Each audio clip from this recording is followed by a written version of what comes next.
Unit and dimension का lecture number 5, जिसमें आज हम लोग को स्टडी करना है प्रिंसिपल ऑफ होमोजेनिटी के बारे में कि प्रिंसिपल ऑफ होमोजेनिटी है क्या। ठीक है, जैसे ये आप देखे होंगे कि इसे लिखते हैं फॉर्मूला हम v is equal to u plus a t. तो यहाँ पर जो फॉर्मूला दिया गया है v is equal to u plus a t, आखिर ये करेक्ट है या नहीं, इसको चेक करते हैं हम लोग। फर्स्ट चेक करने का तरीका है होमोजेनिटी। इसका मतलब है कि ये जितने भी इसमें टर्म होंगे उस सारे टर्म का यूनिट और डायमेंशन सेम होनी चाहिए।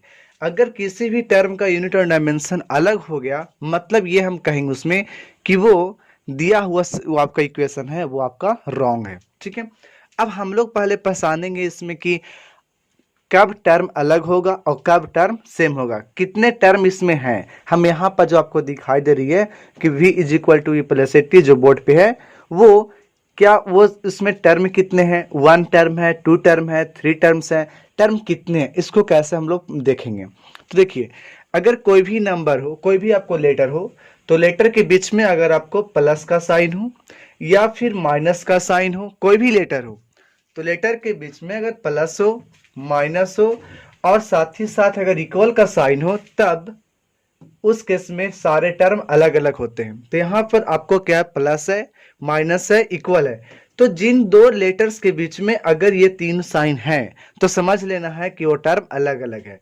लेकिन अगर इसी के बजाय अगर कहीं इनटू का साइन हो जाए या फिर डिवाइड का साइन होगा, तब वो टर्म कहलाएगा कि एक टर्म होगा। जैसे कि हम आपके 80 लिखा गया, तो यहाँ पर जब 80 लिखे हैं तो 80 लिखने में यहाँ पर क्या होगा कि a और t के बीच में मल्टीप्लाई का साइन है, इसका मतलब ये टर्म एक टर्म कहलाएगा, सिंगल टर्म होगा। लेकिन आपको यहाँ पर v इज इक्वल टू जब u प्लस दे दिए, तब देखेंगे यहाँ पर क्या है, तो यहाँ पर u प्लस जब 80 लिखा गया तो v और u के बीच में क्या है, तो v और u के बीच में इक्वल है, तो इक्वल का साइन रहेगा तो भी टर्म अलग होगा, मतलब ये टर्म अलग हो गया और ये टर्म अलग हो गया। अब जब देख रहे हैं कि इसके और इसके बीच में क्या है, प्लस है, तो प्लस रहता है तो भी टर्म अलग अलग हो जाते हैं, और जब अलग होंगे तो ये टर्म अलग होगा। ठीक है, अब ये दोनों में जब हम लोग देखते हैं तो a और t के बीच में क्या है, इनटू का साइन है, और जब इनटू का साइन रहता है तब वो टर्म सिंगल टर्म होता है। तो यहां से देख रहे थे कि 3 प्लस माइनस और इक्वल होगा तो टर्म यहाँ पर अलग अलग हो जाएगा, लेकिन इनटू और डिवाइड का साइन होगा तो उस केस में टर्म सिंगल टर्म कहलाएगा। तो यहाँ पे हम देखें तो 1 टर्म, सेकेंड और ये थर्ड, यानी इसमें नंबर ऑफ टर्म्स की बात करेंगे तो 3 टर्म्स यहाँ पर देखने को मिलेगा। अब इन्हीं तीनों टर्म में हमको ये देखना होगा कि सबका यूनिट और डायमेंशन सेम है या अलग है। अगर सेम होगा तो हम बोलेंगे कि होमोजेनिटी को फॉलो कर रहा है, अगर सेम नहीं होगा तो होमोजेनिटी का फॉलो नहीं करेगा, और तब ये आपका इक्वेशन जो दिया हुआ है वो रॉन्ग हो जाएगा। तो इसको सही होने के लिए हमें क्या चाहिए, तो यूनिट और डायमेंशन के रूप में सारे टर्म का यूनिट और डायमेंशन सेम होनी चाहिए। ठीक है, तब हम लोग चेक करेंगे कि रियली में ये सही है नहीं। तो हम लोग होमोजेनिटी का मतलब क्या देखें, तो होमोजेनिटी का मतलब ये है कि unit and dimension are same of all terms. ठीक है, यानी यहां पर हम लिख सकते हैं कि unit and dimension are same for all term. सभी टर्म के लिए यूनिट और डायमेंशन सेम होनी चाहिए। अगर सेम हो रहा है तो हम कहेंगे कि वो होमोजेनिटी को फॉलो किया। ठीक है, और अगर कह देगा कि कोई इक्वेशन सही है यानी कि वो जरूर से होमोजेनिटी को फॉलो करेगा, ये एकदम ध्यान में रखना है। ठीक है, तो यानी होमोजेनिटी का मतलब पहला क्या करना है, तो वो हम इक्वेशन को सही या गलत है इसको आइडेंटिफाई करने में हम इसको यूज करते हैं। तो चलिए हम देखते हैं कि होमोजेनिटी को फॉलो कैसे कर रहा है, आखिर इक्वेशन सही है तो कैसे है। तो सबसे पहले हम यहाँ पर यही इक्वेशन ले रहा हूं, v is equal to u plus a t.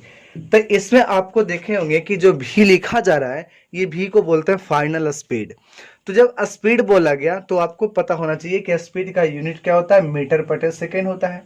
तो जब स्पीड का मीटर बटे सेकेंड होता है, कैसे, तो हम लोग स्पीड का फॉर्मूला जानते हैं डिस्टेंस बाई टाइम। जब डिस्टेंस बाई टाइम होगा तो डिस्टेंस को मीटर होता है और टाइम को सेकेंड, तो यहाँ पर होगा मीटर पर सेकेंड। अगर यहाँ पर हम ले u को, तो u को इनिशियल वेलोसिटी या इनिशियल स्पीड, तो आखिर यहाँ पर फाइनल स्पीड या फाइनल वेलोसिटी, तो इनिशियल हो या फाइनल हो, स्पीड स्पीड रहेगा, मतलब इसका टर्म का भी यूनिट कितना होगा, मीटर बटे सेकेंड। लेकिन अगर इसको देखते हैं इस टर्म वाले को, तो यहाँ पर a है, तो a एक्सेलरेशन का होता है मीटर बटे सेकेंड स्क्वायर, और यहाँ पर टाइम है तो होगा सेकेंड। अब एक सेकेंड से एक सेकेंड क्या होगा, खत्म हो जाएगा। तो यहाँ पर देख रहे हैं कि बच रहा है मीटर पर सेकेंड, और यहाँ भी बच रहा है मीटर बटे सेकेंड, और यहाँ भी बच रहा है मीटर बटे सेकेंड। इस केस में हम यहाँ पर क्या देखें कि तीनों टर्म्स का यहाँ पर एक ही यूनिट देखने को मिल रहा है, और वो क्या है, मीटर बटे सेकेंड। यानी इस तरह से कहें कि होमोजेनिटी को फॉलो कर रहा है। ठीक है। अब इसमें अगर डायमेंशन लिखने की बात आती तो ये मीटर है, मीटर मतलब लेंथ होगा, और जब लेंथ होगा तो इसका हम लोग एल लिख देते, और ये सेकेंड यानी टाइम होगा, तो टाइम कहाँ जाएगा, ऊपर, तो यहाँ पे क्या होगा, t-1। उसी प्रकार से अगर हम इसमें भी देखते तो यहाँ पर होता है एल t-1। इसी प्रकार से अगर यहाँ भी देखा जाता तो शुरू में देखते तो एल और t-2 आता है, किसके लिए, सेकेंड स्क्वायर था, लेकिन इस सेकेंड के लिए सिंपली t आता। ठीक है। और जब यहाँ पर आता तो आपको बेस सेम है तो पावर क्या होता है, ऐड हो जाती। जब ऐड होता है तो -2 और यहाँ से +1 आपको हो जाता है -1। तो देखते कि ये वाले टर्म, ये टर्म और ये टर्म, तीनों का आपका डायमेंशन भी सेम होगा। तो हम इस प्रकार से कह सकते हैं कि होमोजेनियस को फॉलो कर रहा है। कुछ और इक्वेशंस को हम लोग यहाँ पर देख लेते हैं कि सही में वो होमोजेनियस को फॉलो कर रहा है या नहीं, आप लोग चेक करके बताइएगा। ठीक है। जैसे हम एक इक्वेशन यहाँ पर ले रहे हैं, s is equal to u t plus half a t square, ये है। अब इसमें हम यहाँ पर ले रहा हूँ s is equal to u t plus half a t square. तो यहाँ पर s क्या है, डिस्प्लेसमेंट, u क्या है, इनिशियल स्पीड, t क्या है, टाइम, a क्या है, एक्सेलरेशन, और t क्या है, टाइम। यहाँ पर आपको जो भी कांस्टेंट होता है तो कांस्टेंट का डायमेंशन नहीं होता या यूनिट नहीं होता, लेकिन हम आगे पढ़ने वाले हैं तुरंत कि कांस्टेंट भी दो प्रकार का होगा, एक होगा डायमेंशनल कांस्टेंट और एक होगा डायमेंशन लेस कांस्टेंट। हम उसके बारे में अभी डिस्कस करेंगे, लेकिन अभी तत्काल में हम यहाँ पर देख रहे थे कि यहाँ पर जो 1/2 है इसकी कोई यूनिट और इसकी कोई डायमेंशन नहीं होगी, तो इसको हम लोग इंक्लूड नहीं करेंगे। ठीक है। तो टर्म की बात करें तो एक टर्म यहाँ पर मिलेगा, क्योंकि दोनों के बीच में क्या है, बराबर का साइन है। जब इक्वल का साइन होता है तो यहाँ पर टर्म अलग अलग हो जाएगा, मतलब एक टर्म ये होगा और एक टर्म ये हो जाएगा। क्यों, अभी इस दोनों में अगर हम देखेंगे तो दोनों के बीच में इंटू का साइन है, इंटू का साइन होता है तो एक ही टर्म कहलाता है, जिसके वजह से ये सिंगल टर्म होगा। अब इस दोनों के बीच में क्या है, प्लस, मतलब ये वाला टर्म भी अलग, तो यहाँ पर टर्म कितने हो गए, 3। अब 3 टर्म्स को अगर हम देखते हैं बारी बारी से कि सभी का यूनिट क्या होता है, तो हम लोग इसको देख रहे हैं डिस्प्लेसमेंट या डिस्टेंस, तो इसकी यूनिट होती है मीटर, ये हम लोग जानते हैं। उसी प्रकार से अगर u को देखेंगे तो u का मीटर बटे सेकेंड, क्योंकि स्पीड है, और टाइम को सेकेंड, तो सेकेंड सेकेंड क्या हो जाएगा, कैंसिल। तो आपको यहाँ देखने को मिलेगा कि बच गया सिर्फ और सिर्फ मीटर। हाफ का तो बोले ही कि हाफ का डायमेंशन यूनिट नहीं होता। ए को देखते हैं तो मीटर बटे सेकेंड स्क्वायर होता है, और टाइम का है यानी सेकेंड का स्क्वायर हो जाएगा, क्योंकि ऊपर में क्या है, स्क्वायर। अब ये से कट जाएगा तो वो क्या बचेगा, मीटर। इस वजह से हम कह सकते हैं कि यहाँ पर सभी का मीटर आने से ये इक्वेशन होमोजेनियस को फॉलो कर रहा है। ठीक है। जो होमोजेनियस को फॉलो करेगा तो इसका मतलब क्या है कि ये इक्वेशन सही है। ठीक है। चलिए अब हम लोग कुछ पॉइंट्स इसमें देख लेते हैं कि कांस्टेंट के बारे में। जो हम लोग बोल रहे थे कि कांस्टेंट दो प्रकार का होता है, एक कांस्टेंट होता है जिसके डायमेंशन होते हैं, और कुछ ऐसे कांस्टेंट होते हैं जो कि जिसका डायमेंशन नहीं होते हैं। तो यहाँ पर हम लिख देते हैं कांस्टेंट। तो कांस्टेंट कितने प्रकार का बोला गया, तो कांस्टेंट यहाँ पर दो प्रकार का, यानी इसका टाइप्स, 2 टाइप्स होते हैं। एक होता है डायमेंशनल कांस्टेंट, डायमेंशनल कांस्टेंट, और दूसरा होगा dimension less constant.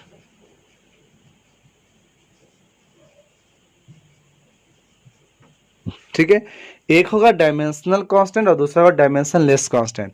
Dimension less constant में कौन कौन हो जाएगा, जिसमें डायमेंशन लेस कहने का मतलब ये हो गया कि इसमें कोई भी कांस्टेंट, ऐसे कांस्टेंट होंगे जिसका कोई भी डायमेंशन नहीं हो सकता। जैसे कि इसमें हम लॉगरिथम ले लेंगे तो जो लॉग का वैल्यू जो भी आएगा वो कांस्टेंट होगा, तो इसमें इसका कोई भी डायमेंशन यूनिट नहीं होगी। ठीक है। जैसे हम लोग देते हैं कोई भी नंबर, तो नंबर में 1, 2, √2, 1.3, ये सब जो भी है ये सब का डायमेंशन यहाँ पर नहीं होगा। ठीक है, ध्यान में रखना है। तो डायमेंशन लेस कांस्टेंट होगा। डायमेंशन कांस्टेंट कौन सा है? जैसे आप एच बोलोगे तो एच को बोला जाता है प्लैंक्स कांस्टेंट, जिसकी वैल्यू होती है 6.625 इंटू 10⁻⁻34 जूल सेकेंड। तो यहाँ पर देख रहे थे कि ये एच एक भी कांस्टेंट इसको बोला जाता है, और यहाँ पर इस कांस्टेंट का यूनिट कितना होता है? Joule second. जब डायमेंशन की बात करेंगे तो ये जूल, जूल यानी वर्क, और वर्क का डायमेंशन निकालोगे तो आपको कितना आता था? ml/t-2 आता था। ठीक है, क्योंकि फोर्स इंटू डिस्प्लेसमेंट, और जूल सेकेंड, सेकेंड मतलब ये टाइम का होगा। और जब यहां से देखेंगे तो ml2 और t-1, क्योंकि यहाँ पर प्लस में 1 और ये -2 क्या हो जाएगा? -1 होगा। तो ये एच देखे प्लैंक्स कांस्टेंट था जिसकी डायमेंशन हुआ, लेकिन ऐसे ही सब कांस्टेंट है। जैसे यहाँ पर पाई ले लोगे, ई ले लोगे, पाई का मतलब जिसको हम लोग 3.14 भी बोलते हैं, और कभी कभी 22/7 भी बोलते हैं। और ई जो है आपको, इसको बोलते हैं एक्सपोनेंशियल नंबर, जिसका वैल्यू होता है लगभग 2.71, और ये एक इरेशनल नंबर है। इसका कभी भी मान एक कांस्टेंट नहीं होता, ये हमेशा बढ़ते जाता है। ठीक है, तो ये भी एक प्रकार का कांस्टेंट था, तो ई का कोई डायमेंशन यहाँ पर नहीं होगी। ठीक है, जैसे आप लोग जानते होंगे कि speed of light in vacuum होता है c, और ये भी एक कांस्टेंट होता है, जो कि कितना होता है? तो 3 × 10⁸ मीटर/सेकेंड। तो बताइए कि इसका हम यूनिट निकाल सकते हैं, कितना हुआ? मीटर/सेकेंड। तो डायमेंशन होगा मीटर के लिए l, और जब सेकेंड ऊपर जाता है तो हो जाता है t-1। तो इस प्रकार से हम ये देख रहे थे कि यहाँ पर c भी कांस्टेंट है, लेकिन इसका डायमेंशन है। तो यहाँ पर कांस्टेंट कितने प्रकार को देखने को मिला?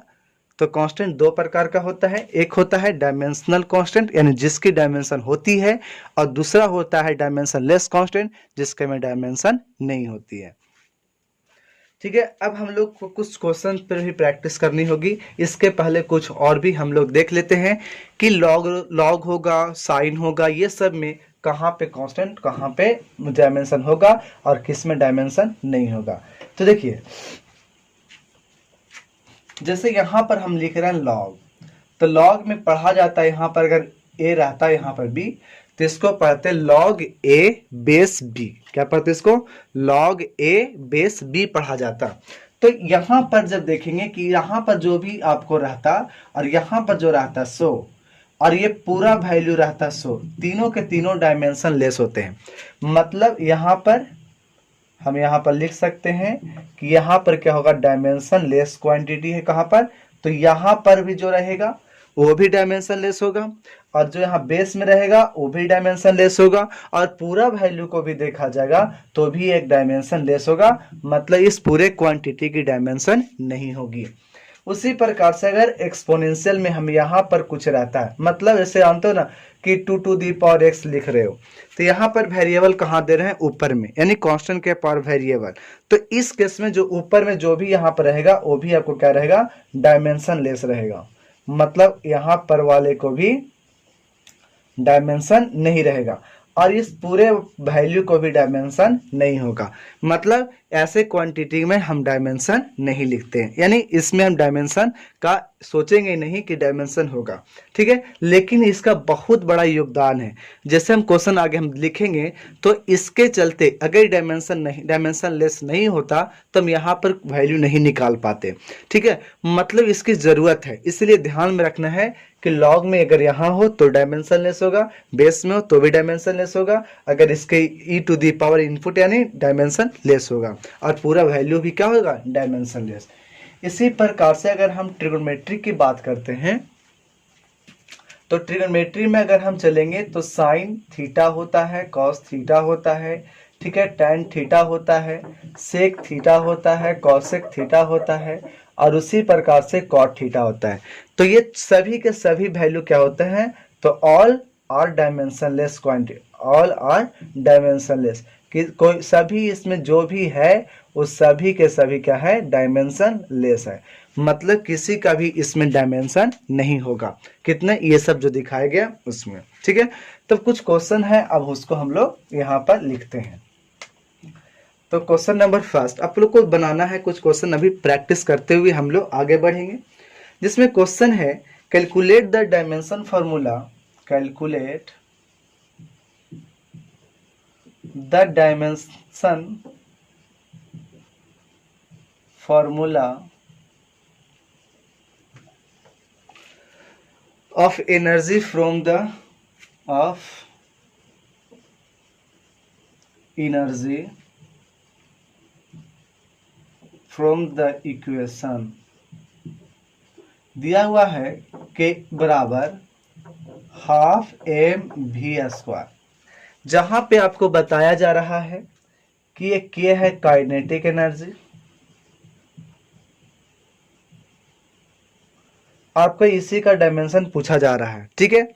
और आपका यहां पर एम है मास और ये आपका है स्पीड या वेलोसिटी। तो देखिए अगर हमको पूछा गया है के का डायमेंशन, अगर ये पूछा गया और ये बोल दिया कि ये फॉर्मूला है, मतलब फॉर्मूला है, इसका मतलब कि ये डायमेंशन के लिए होमोजेनियस सेटिस्फाइड करेगा। इसका मतलब इधर का जो डायमेंशन होगा वो पूरा का डायमेंशन के बराबर होगा, क्योंकि एक टर्म और एक दो टर्म ही इस इक्वेशन में हमको देखने को मिल रहा है। मतलब इसके डायमेंशन अगर निकाल लिया जाए तो ये डायमेंशन किसके बराबर होगा, के डायमेंशन के बराबर होगा। तो क्यों ना अगर हमें यहाँ पर के का डायमेंशन पूछा गया है तो हमें डायमेंशन किसकी चाहिए, तो डायमेंशन चाहिए एम का और डायमेंशन चाहिए वी के स्क्वायर का, चाहिए ना। अब यही डायमेंशन जो आएगा वो किसका आ जाएगा, के का। हम जानते हैं कि 1/2 का कोई डायमेंशन नहीं होता तो इसको लिखने का कोई फायदा यहाँ पर नहीं है। तो एम का डायमेंशन जानते हैं मास का कैपिटल एम होता है। भी के लिए देखेंगे तो आप जानते हो कि LT-1 होता है और ऊपर में कितना है 2, तो हम उसे 2 रख पाएंगे। जब यहाँ पर देखेंगे तो m का m रहेगा, लेकिन 2 जाकर के इसके साथ मल्टीप्लाई होगा तो L2 होगा और यहाँ पर T-2 होगा। तो देखे थे हम वहाँ पर भी कि वर्क का डायमेंशन भी होता है और एनर्जी का भी डायमेंशन होता है। तो एनर्जी चाहे काइनेटिक एनर्जी हो या तो पोटेंशियल एनर्जी हो, कोई भी एनर्जी हो, वाइब्रेशन एनर्जी हो, कोई भी एनर्जी की अगर बात करेंगे तो उसकी डायमेंशन कितनी होगी, ML2T-2। ये भी हम लोगों को समझ लेना है, यानी इसको याद करके ही हमें रखना है, ठीक है। तो ये क्वेश्चन समझ में आया तो एक क्वेश्चन और हम अभी देते हैं, उसको भी प्रैक्टिस कीजिएगा, ठीक है। तो क्या था क्वेश्चन, एक बार हम पहले फिर से इसको रिकैप कर रहा हूं। क्या था, calculate the dimension formula of energy from the equation. हमें इक्वेशन दिया गया था, इस इक्वेशन के हेल्प से काइनेटिक एनर्जी का हमें डायमेंशन चाहिए। तो ये इक्वेशन जब दिया हुआ था इसका मतलब हमें तुरंत दिमाग में आना चाहिए कि ये होमोजेनियस को फॉलो करेगा, और जब होमोजेनियस को फॉलो करेगा मतलब इसका डायमेंशन और इस पूरे टर्म का डायमेंशन बराबर होगा। यानी ये पूछा गया तो हम ये निकाल देंगे तो इसके डायमेंशन इसके बराबर होगा। तो हम लिख सकते हैं यहाँ पर के का dimension is equal to m का डायमेंशन इंटू भी के डायमेंशन का स्क्वायर, ठीक है। कोई दिक्कत, अब एम का डायमेंशन मास था तो हम कैपिटल एम लिख देंगे, आपका स्पीड था तो होता है LT-1, यानी जब इसको हम अगर ब्रेक भी करते भी के लिए तो इसका यूनिट होता है मीटर बटे सेकेंड, और जब मीटर बटे सेकेंड होता है तो मीटर किसके लिए, लेंथ के लिए, और सेकेंड के लिए टाइम। तो ये जहां जानते हैं कि टाइम कभी नीचे नहीं रहेगा, कहाँ जाएगा, ऊपर में, तो इसकी कितनी आ जाएगी LT-1। तो इस प्रकार से LT-1 आता था तो हम यहाँ पर स्क्वायर था। अब ये स्क्वायर को हम दोनों पर दे देंगे तो यहाँ से L2 आ जाएगा, यहाँ से T-2 आ जाएगा, और इस प्रकार से हम इसको क्लियर कर रहे थे। चलिए अब एक क्वेश्चन और हम यहाँ पर देते हैं और उसको अभी आप लोग बनाइएगा, ठीक है। चलिए लिखते हैं, नेक्स्ट क्वेश्चन है kinetic energy of A particle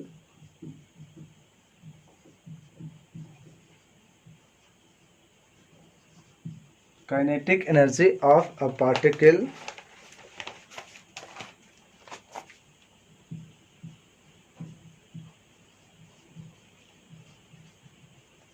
moving along elliptical trajectory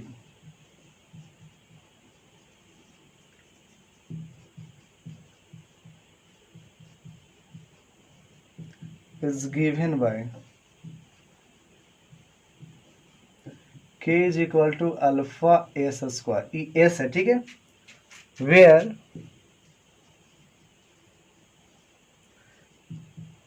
s is distance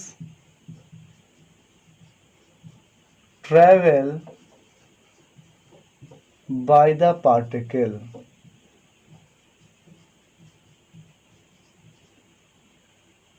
determine the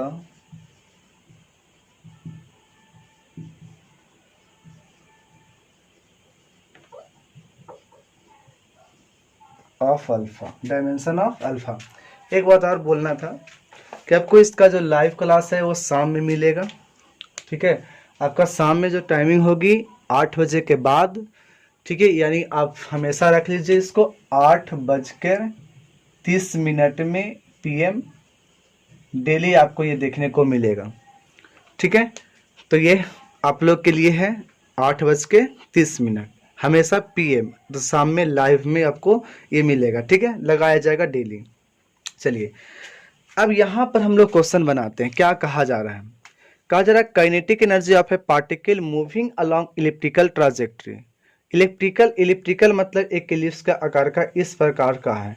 trajectory का मतलब हो गया रास्ता, ठीक है। एक रास्ता उसका जो है उसका जो पाथ है वो आपका इलिप्स के आकार का है, जो कि दिया हुआ है k इज इक्वल टू, अब क्या दिया हुआ है, k is equal to alpha और s का स्क्वायर।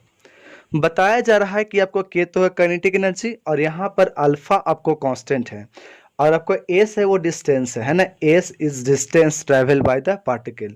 तो पूछा जा रहा है डायमेंशन ऑफ अल्फा, यानी इसके बारे में पता है कि काइनेटिक एनर्जी है और इसके बारे में पता है कि डिस्टेंस है, तो आपको पता क्या करना है, अल्फा के बारे में।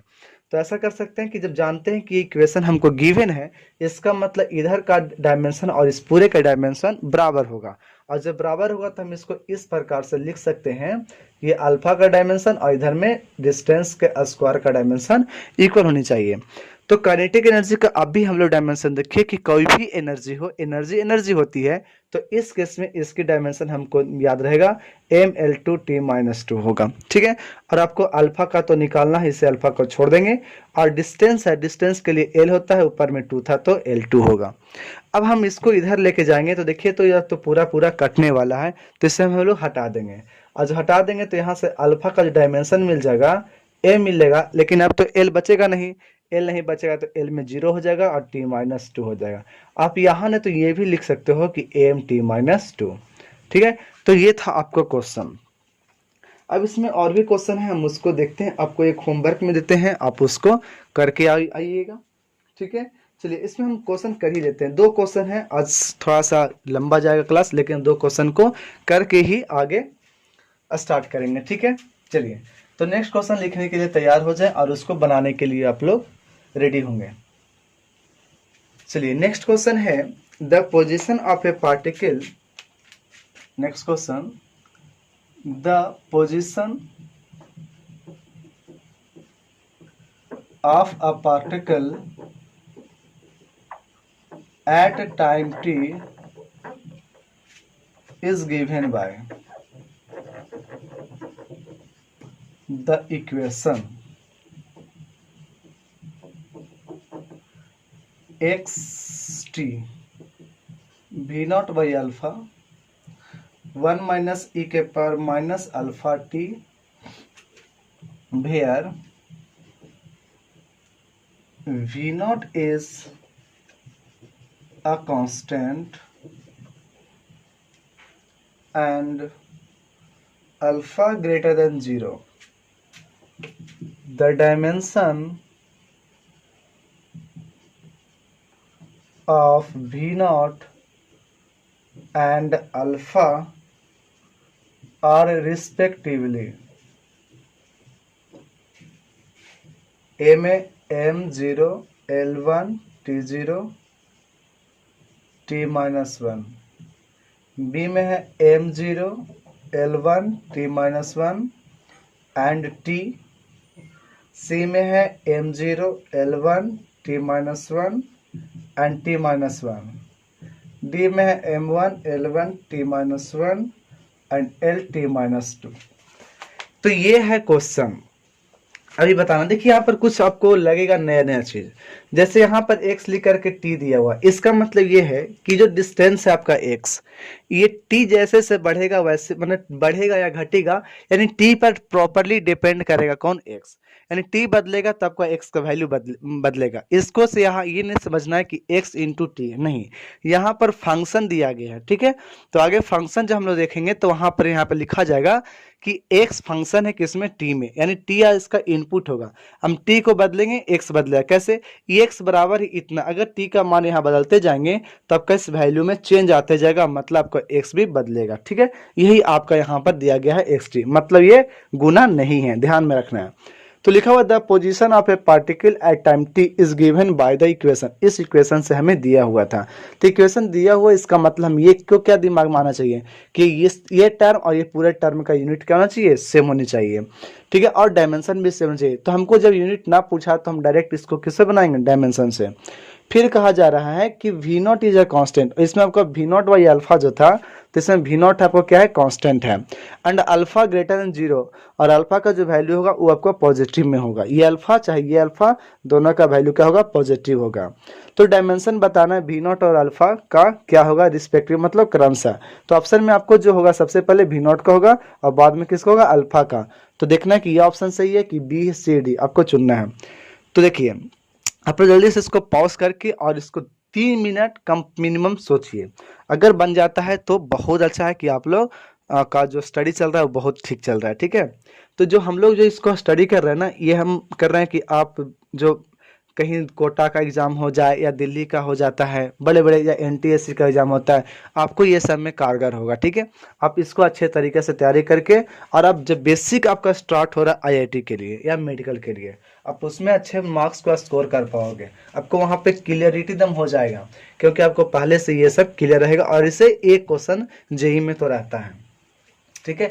चलिए हम लोग यहाँ पर देख लेते हैं, निकालना क्या था हमको, वी नॉट और अल्फा का डायमेंशन। तो देखिए हम लोग बताए थे कि ई के पावर कुछ भी रहेगा वो आपका डायमेंशन लेस होगा, मतलब उसकी कोई डायमेंशन नहीं होगी। तो जब यहाँ पर देख रहे थे कि हमारी इक्वेशन में ई के पावर माइनस अल्फा टी था, मतलब इसका डायमेंशन कुछ नहीं होना चाहिए, बताइए, डायमेंशन तो इसका कुछ नहीं होना चाहिए, लेकिन यहाँ पर तक क्या देख रहे हैं कि अल्फा टी बराबर हमको क्या होना चाहिए था, डायमेंशन लेस, लेकिन यहाँ पर टी का तो डायमेंशन होता है।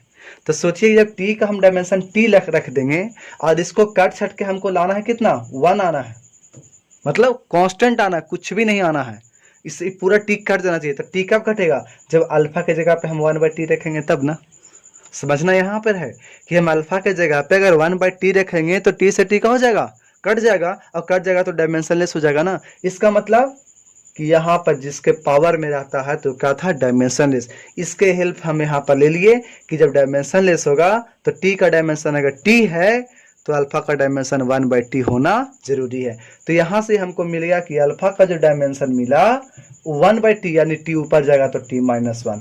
तो देखिए तो आपको ऑप्शन तो ये पहले ही कट गया क्योंकि टी है सिर्फ, और यहाँ भी कट गया क्योंकि यहाँ पर क्या है, LT2, LT-2, ये भी खत्म हो गया, यहाँ पर भी है, यहाँ पर भी है, यानी अब आपको V नॉट को निकालना जरूरी है। लेकिन यहाँ से क्या देखिए कि t-1 मेरा अल्फा का डायमेंशन मिल चुका है। तो अब देखिए V नॉट कैसे निकालेंगे, देखिए यहाँ पर हम लिख रहे हैं x इज इक्वल टू, यहाँ पे t हटा दें क्योंकि t मल्टीप्लाई में तो था नहीं, इसको हम लोग रखे या ना रखे कोई प्रभाव नहीं पड़ता है। यहाँ से कितना था, माइनस अल्फा t। देखिए ये वाला जब पूरे कांस्टेंट है और ये खुद कांस्टेंट है, मतलब ये पूरा वैल्यू क्या होगा, डायमेंशन लेस होगा। जब डायमेंशन लेस होगा तो इसके बारे में को सोचना ही नहीं है कि हाँ इसका कुछ बात करें, कुछ भी बात नहीं करेंगे। अब इसको हम क्या करेंगे, इसको हटा देंगे, ठीक है। जो डायमेंशन लेस हो गया उसको हम हटा दिए। एक्स की डायमेंशन क्या होता है, तो इसका डायमेंशन अगर हम लगा दे दोनों तरफ तो देखिए x का डायमेंशन l, क्यों, क्योंकि x आपका पोजीशन है, पोजीशन मतलब कि आपको जो कवर करने का जो डिस्टेंस है वो बताया जा रहा है, तो x आपका डिस्टेंस था मतलब l होगा। v नॉट का हमको नहीं पता, इसको छोड़ देंगे। और ये नीचे में कितना, t-1, क्योंकि अभी देख रहे थे ना कि अल्फा कितना था, t-1, और t-1 कहाँ भेज देंगे, इधर भेज देंगे, क्योंकि हमको निकालना क्या है, v नॉट निकालना है। v नॉट निकालना था तो t-1 को क्रॉस मल्टीप्लीकेशन करके भेज देंगे, तो हमें क्या मिलेगा, v नॉट बराबर LT-1 मिलेगा। देखिए तो यानी LT-1 सब में m है तो इसको लिख सकते हैं क्या, m0 LT-1 किसमें है, तो m0 तो है, यहाँ पर L1 है और T0 है, LT भी 0 है, लेकिन यहाँ पर T कितना, -1, तो आपका ये भी खत्म। तो देखिए आंसर होगा C। कैसे, m0 भी है, L1 यानी एगो है और T-1 T-1 भी है। आपको तो ये जो पहले से पता चल गया था, तो इसका आंसर हमारा कौन सा हो गया? सी हो गया। चलिए एक क्वेश्चन और है, हम उसको क्लियर करके ही इसको कंप्लीट करते हैं, ठीक है। चलिए नेक्स्ट क्वेश्चन हम लोग लिखते हैं। आज 4 क्वेश्चन है।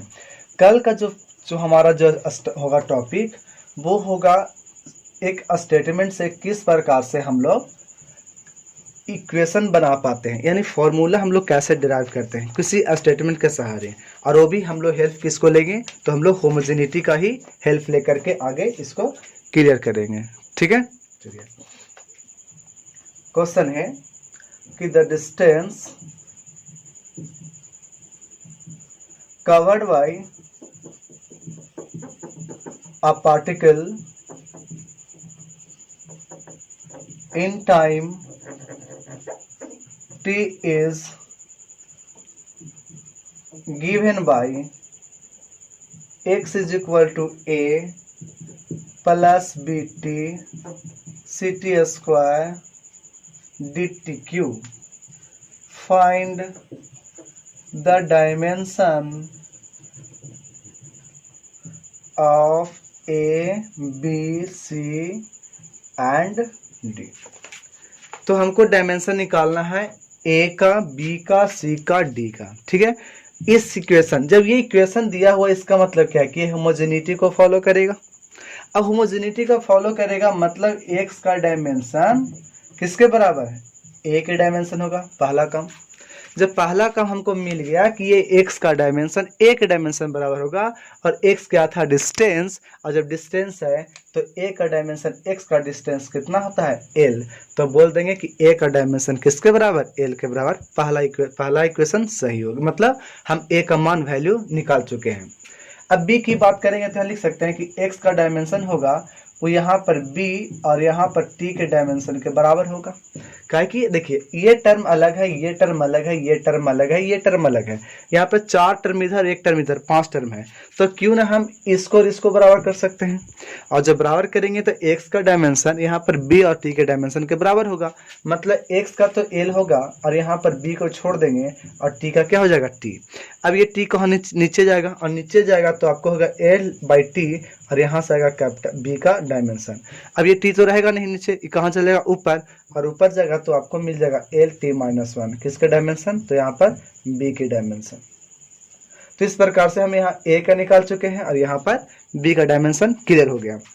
अब इसके बाद हम देखेंगे डायमेंशन c के लिए। तो अगला बार हम इसको बराबर कर दें, और जब बराबर कर देंगे तो यहाँ पर हमको देखने को मिलेगा कि x का डायमेंशन होगा वो किसके बराबर होगा? तो डायमेंशन c और डायमेंशन t के स्क्वायर का होगा ना, क्योंकि इसके बराबर होगा। तो यहाँ से x का तो l देखोगे और c का c देखोगे, लेकिन यहाँ पर t2 दोगे।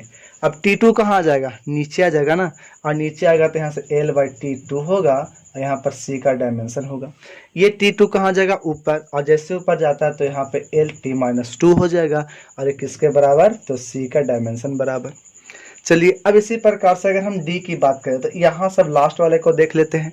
तो लास्ट वाले को देखेंगे तो यहाँ से x का डायमेंशन जो होगा वो यहाँ से d का डायमेंशन और यहाँ से t के डायमेंशन के q के बराबर होगा। और जब बराबर होगा तो इसका l होगा, और d का डायमेंशन छोड़ देंगे और t का डायमेंशन tq हो जाएगा यहाँ पर। और जैसे होगा तो t3 कहाँ जाएगा? नीचे, तो यहाँ से आएगा l/t3, और यहाँ से आपका d का डायमेंशन आ जाएगा। तो यहाँ से तुमको देखने को मिलेगा lt-3 और किसका डायमेंशन? d का। तो इस प्रकार से हम यहाँ पर क्वेश्चन को सोल्व कर लिए, ठीक है। तो कुछ हम लोग क्वेश्चन को भी लेकर के आगे हम लोग क्लियर करें। जब तक क्वेश्चन को डील नहीं करेंगे आपको कॉन्सेप्ट क्लियर नहीं होगा, ठीक है। तो इसको पढ़ने के बाद बस लास्ट कहिए, या तो इसको अगर हमको और पढ़ने की ज़रूरत होगी तो हम और पढ़ेंगे, लेकिन इसका डिटेल डिस्कशन जो आपका होगा पूर्ण रूप से इसको पढ़ना है, वो आपको 11th में पढ़नी है, ठीक है। 11th कहिए या तो जेई या तो मेडिकल कहिए, उसके आधार पे हम उसको डील कर पाते। लेकिन हमारा जो है बेसिक IIT फाउंडेशन है, तो इससे हम ऊपर लेवल तक नहीं जा सकते हैं, फिर भी वहाँ तक आपको बहुत ज़्यादा है, ठीक है। तो इसमें हमने क्या सीखा? तो जो पहले हम लोग जो सीखे थे उसमें क्या, एक तो हम यूनिट और डायमेंशन निकालने के लिए सीखे। दूसरा हम लोग को क्या सीख रहे थे? तो उसमें चेक करने के लिए होमोजेनिटी से ठीक है। फिर क्या सीख चुके हैं इसमें हम लोग, एक सिस्टम ऑफ यूनिट से दूसरे सिस्टम ऑफ यूनिट में कन्वर्सन सीख चुके हैं। और नेक्स्ट जो हम लोग को सीखना है कि स्टेटमेंट दिया रहेगा और उसके आधार पे हम लोग फॉर्मूला तैयार करेंगे। ठीक है, तो आज का हम इतना ही पर रखते हैं। तो थैंक यू।